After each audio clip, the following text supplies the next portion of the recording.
Hello students, आज के class में हम पढ़ेंगे function of टीसीपी/आईपी। Students, network model में टीसीपी/आईपी का बहुत ही इंपॉर्टेंट रोल होता है जो कि टोटल डाटा ट्रांसमिशन के लिए रिस्पॉन्सिबल होता है। The टीसीपी/आईपी model is based on A 5 layer model for networking. Networking के लिए 5 लेयर का जो मॉडल होता है उसे हम टीसीपी/आईपी मॉडल कहते हैं। From bottom the link layer to top the user application layer. These are the physical data link, network, transport and application layers. Bottom में जो होता है उसे हम लिंक लेयर कहते हैं और जो टॉप पे होता है उसे हम एप्लीकेशन लेयर कहते हैं। और ये कुल 5 लेयर जो है यहाँ पर होते हैं। These are used to transfer file divided into packets from source computer to destination computer. यह बड़े से फाइल्स को जो पैकेट में डिवाइड किया हुआ होता है उसको सोर्स कंप्यूटर से डेस्टिनेशन कंप्यूटर तक पहुंचाने का काम करते हैं। स्टूडेंट, कॉन्सेप्ट में ध्यान दे तो यहाँ पर हमारा मेन प्रॉब्लम ये है कि हम अपने कंप्यूटर से यानी कि एक कंप्यूटर या डिवाइस से दूसरे कंप्यूटर या डिवाइस तक अपने किसी भी सूचना को यानी कि डाटा को कैसे पहुंचाएं। तो हम इसको सबसे पहले एक कॉन्सेप्ट से समझते हैं। आप सपोज करिए कि यहाँ पर आपके पास कोई सामग्री है, एक फैक्ट्री है और इस फैक्ट्री से आपके सामान को यहाँ पर बी तक पहुंचाना है।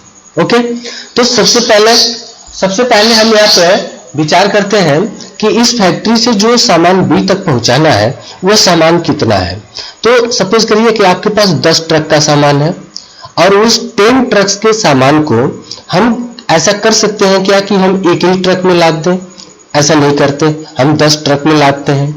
दूसरी बात, उस 10 ट्रक के सामान को हम 10 ट्रक में जब रखवाते हैं, अलग अलग रखवाते हैं, तो फिर उसका एक पैकेट बनाते हैं। जैसे कि एग्जांपल लीजिए सीमेंट का, हम जनरली सीमेंट का ट्रांसपोर्ट करते हैं तो उस सीमेंट को ट्रक में लाते हैं, लेकिन क्या वह एक ट्रक का सीमेंट का एक पैकेट बनाते हैं? ऐसा विचार करिए कि अगर एक ट्रक सीमेंट का हमने एक पैकेट बनाया तो क्या उस पैकेट को हम एक ट्रक में लाद देंगे? नहीं, ऐसा पॉसिबल नहीं हो पाता। तो इसलिए हम क्या करते हैं कि 50-50 केजी का एक बोरे में भर के एक पैकेट बनाते हैं और इस प्रकार के 50-50 बोरी के 100-200 बोरी हम उस ट्रक में लादते हैं।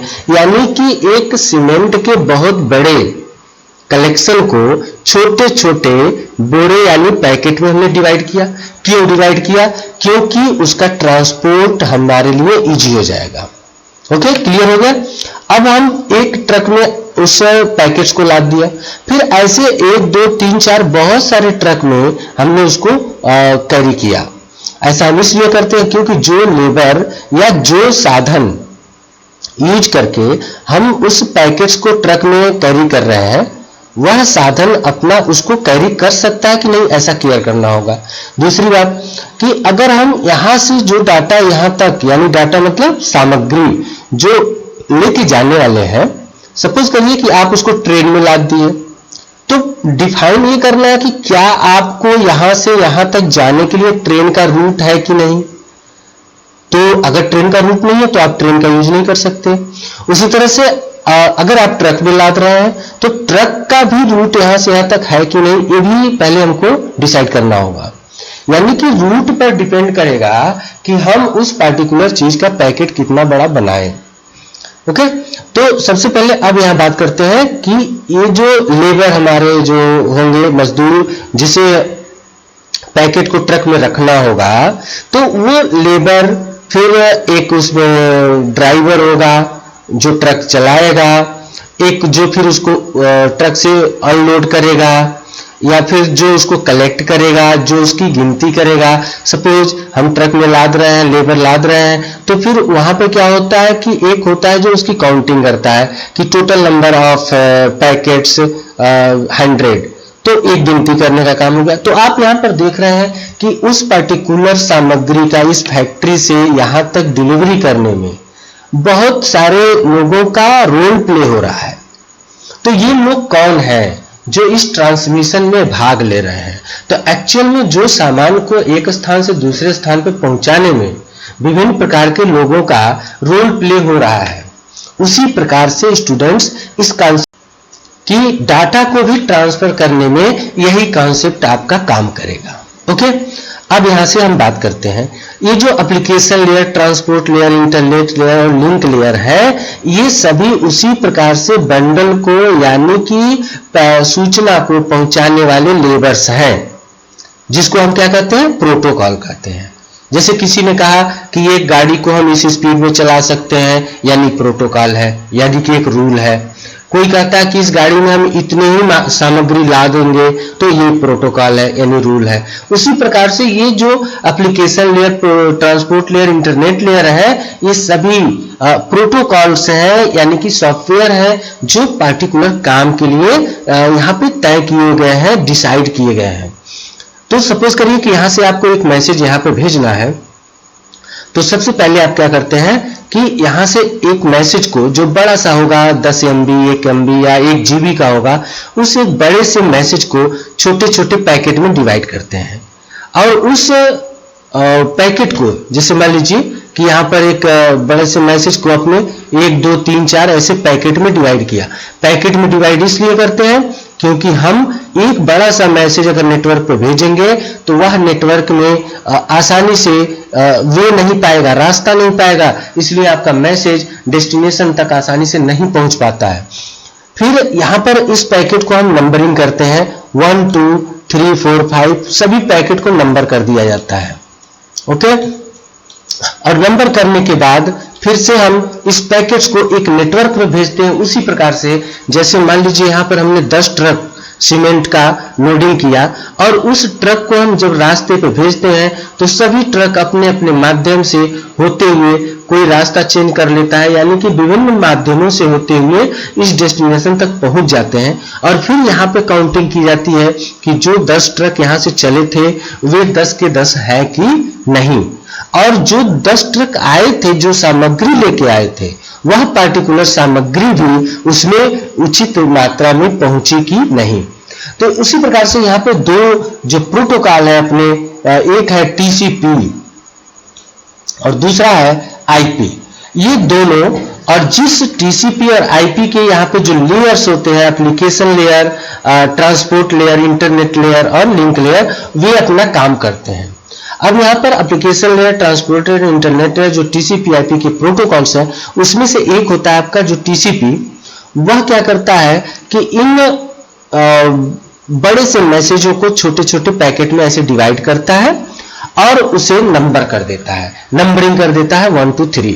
फिर IP क्या करता है, वह इस रास्ते पर, यानी कि इनको रूट देता है, रास्ता दिखाता है कि आपको कैसे जाना है, कहां पहुंचना है और कौन कौन पैकेट्स कैसे जाएंगे।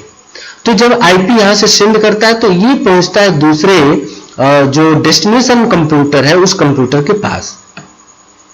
फिर डेस्टिनेशन कंप्यूटर यहां से इन सभी पैकेटों को कलेक्ट करता है, यानी कि जो पैकेट यहां पे आए हुए हैं, इन पैकेटों को सपोज करिए 1 आ गया, ठीक है, अभी 1 के बाद 6 पहुंच गया, ठीक है, अब पैकेट नंबर 1 पहुंचा, उसके बाद 6 पहुंचा और फिर 2 पहुंच गया।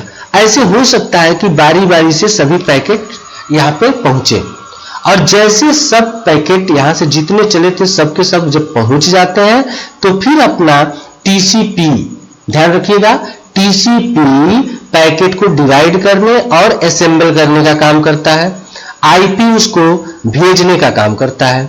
तो ये दोनों प्रोटोकॉल मिलकर के इस पूरे मैसेज को एक सोर्स कंप्यूटर से डेस्टिनेशन कंप्यूटर तक भेजने का काम करते हैं। ओके, जब सभी पैकेट यहां पे पहुंच जाते हैं फिर TCP/IP उनको एक क्रम में जैसे यहां से चले थे वैसे अरेंज करके ओरिजिनल मैसेज अपना डेवलप कर लेता है, जिससे कि आपको ओरिजिनल मैसेज प्राप्त होता है। अगर इसमें से कोई फाइल मिस होती है, मीन्स यहां से जो फाइलें चली उसमें से कोई भी फाइल बीच में एक्सपायर हो गई, तो ये TCP/IP के रिक्वेस्ट से पुनः यहां से एक रिक्वेस्ट सेंड करता है कि वह पार्टिकुलर फाइल हमको नहीं मिली, तो वो फाइल फिर से यहाँ पे भेजी जाती है, और जब तक वो फाइल यहाँ नहीं पहुंचेगी वह कंप्लीट मैसेज आपका डेवलप नहीं होता है। तो इस प्रकार से TCP/IP मिलकर के एक फाइल को सोर्स कंप्यूटर से लेकर के डेस्टिनेशन कंप्यूटर तक पहुंचाने का काम करते हैं। TCP/IP मिलकर के इस काम को परफॉर्म करते हैं, और आपने देखा होगा कि जब भी हम एक जगह से दूसरी जगह मैसेज भेजते हैं, सपोज करिए कि आप यहां से जो मैसेज भेजे ए से लेकर के बी तक, तो अपने मोबाइल में आपने कभी ध्यान दिया होगा कि जब मैसेज आते हैं तो वेटिंग लिख करके आता है और वो पूरा मैसेज आपको रिसीव नहीं होता। तो उस केस में, यह प्रैक्टिकल एग्जांपल है, उस केस में जैसे वो पैकेट रिक्वेस्ट किया जाता है और यहां से वो पैकेट यहां तक नहीं पहुंचा, तब तक वो मैसेज आपका कंप्लीट नहीं दिखता। एक दूसरा एग्जांपल, जब हम कोई मैसेज मोबाइल में टाइप करते हैं तो आप देखते हैं कि 160 कैरेक्टर, यानी अलग अलग प्रकार के मोबाइलों का अलग अलग प्रॉपर्टी होता है। 160 कैरेक्टर के बाद हमारा एक मैसेज कंप्लीट हो जाता है। फिर अगेन 160 दूसरा मैसेज जब टाइप करते हैं तो टोटल नंबर ऑफ मैसेज 2 या 3 मैसेजेस ऐसे लिख के आता है कि टोटल 3 मैसेज, और जब आप यहां से वो सेंड करते हैं तो 3 मैसेज दिखाया जाता है। ऐसा क्यों? क्योंकि जो एक बड़ा सा डाटा आपने भेजा, उस डाटा को वो छोटे छोटे पैकेट में ऑलरेडी डिवाइड कर दिया जाता है एज ए मैसेज के रूप में, मैसेज 1, मैसेज 2, मैसेज 3। और जब ये आप मैसेज सेंड करते हैं तो ये टोटल मैसेज पैकेट के रूप में जाते हैं, पैकेट 1, पैकेट 2 एंड पैकेट 3। और TCP/IP इनको नंबर करके और यहां से यहां तक सेंड करते हैं, फिर यहां पर असेंबल करके और उसको डिस्प्ले किया जाता है। तो स्टूडेंट्स, इस प्रकार से TCP/IP का रोल प्ले होता है। अब इसको आप डिफाइन करेंगे इसके फंक्शन को, तो application layer, presentation layer, session layer, transport layer, network layer और डेटा लिंक लेयर, और यहाँ फिजिकल लेयर। स्टूडेंट्स, यहाँ पे आपको बता दें, जो अपना ये एप्लीकेशन लेयर होता है, जो अब TCP/IP में एप्लीकेशन लेयर सबसे 3 लेयर मिलाकर के है, वह आपका वेब ब्राउजर होता है, जो कंप्यूटर में इंटरनेट से जुड़ने का माध्यम यूज हम करते हैं, जैसे गूगल क्रोम, मोजिला फायरफॉक्स, वे सभी एप्लीकेशन लेयर के अंतर्गत आते हैं, जिसमें एप्लीकेशन लेयर, प्रेजेंटेशन लेयर और सेशन लेयर 3 लेयर डिसाइडेड होते हैं। स्टूडेंट, एप्लीकेशन लेयर यानी वेब ब्राउजर, उसमें कैसे वो डिस्प्ले होगा, प्रेजेंटेशन लेयर डिसाइड करता है। सेशन यानी कि वो जो डाटा है उसका लाइफ टाइम कितना होगा, कितने देर में वो एक्सपायर हो जाएगा। ट्रांसपोर्ट लेयर में ये डिसाइड होता है कि वह कैसे जाएगा, उसके नंबर ऑफ पैकेट्स कितने हैं। नेटवर्क लेयर में ये डिसाइड किया जाता है कि किस प्रकार का नेटवर्क यूज करेगा और उसके नेटवर्क में प्रायिकता कितनी होगी, प्रोबेबिलिटी कितनी होगी। और डेटा लिंक लेयर, जो फिजिकल एक्चुअल एड्रेस होता है, कहां पर उसे जाना है, उससे लिंक किया हुआ एड्रेस लेकर के ये चलता है। और अंतिम जो फिजिकल लेयर होता है स्टूडेंट्स, हम अपने कंप्यूटर से, 2 कंप्यूटर से जोड़ने का जो भी फिजिकल माध्यम यूज करते हैं, उसको हम फिजिकल लेयर के अंतर्गत रखते हैं। जैसे एक कंप्यूटर को दूसरे कंप्यूटर से मान लीजिए एक केबल से जोड़े हुए हैं, तो यह केबल आपका फिजिकल लेयर हो गया। ओके, और यहां पे जो ब्राउजर आप यूज कर रहे हैं गूगल क्रोम, वो आपका एप्लीकेशन लेयर हो गया। ठीक है, अगर आप मान लो मोबाइल की बात करते हो, तो आपके मोबाइल में कोई ऐसे वायर नहीं होता, लेकिन आप ऐसा नहीं सोचिए, आपके मोबाइल में एक वायरलेस सिग्नल होता है जो टावर के माध्यम से उसको रिकवर करता है। तो जो भी डाटा आप यहां से सेंड करते हो, वह डाटा यहां से वायरलेस माध्यम से टावर से होता हुआ दूसरे डेस्टिनेशन तक पहुंचता है। तो ये जो वायरलेस मीडिया है, ये आपका एज ए फिजिकल लेयर का काम कर रहा है। ओके, और आप अपने मोबाइल में जो इंटरनेट से जुड़ने का माध्यम यूज कर रहे हैं, वह आपका एप्लीकेशन लेयर का काम कर रहा है। बाकी के जो बीच के ये लेयर है, प्रेजेंटेशन, सेशन, ट्रांसपोर्ट, नेटवर्क और डेटा लिंक, यह बीच में उन सूचनाओं को यानी आपके डाटा को विभिन्न प्रकार से हैंडल करने का काम करते हैं, यानी डिसाइड करने का काम करते हैं कि उनका लाइफ टाइम क्या होगा, वह कब, कहां, कैसे पहुंचेंगे। ओके, तो थैंक यू।